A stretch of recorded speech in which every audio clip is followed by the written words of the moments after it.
the history and legacy of the British Empire's most famous trading companies across the world. Written by Charles River editors, narrated by Victoria Woodson.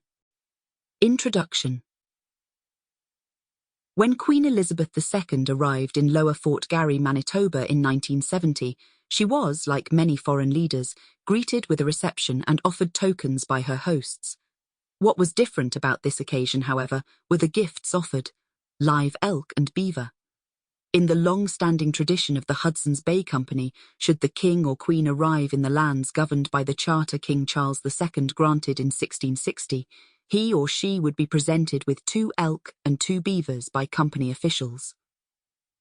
Only Queen Elizabeth II and her father had the opportunity to take advantage of this part of the Charter's clauses, but the royal houses of Britain had benefited from the rule of the Hudson's Bay Company for hundreds of years beforehand. Britain had grown rich on the profits brought into the country from across the seas in North America. Ironically, however, the 300-year relationship between the British Crown and the Hudson's Bay Company may never have developed without the mistakes of the rival French government in relation to their own adventurers. After the Englishman Henry Hudson, under the aegis of the Dutch East India Company, sailed by Manhattan in 1609, he returned home with good news and bad news. Like the other explorers before him, he hadn't been able to find a water route to the Orient. He had, however, returned with maps, confiscated by the English, and beaver pelts.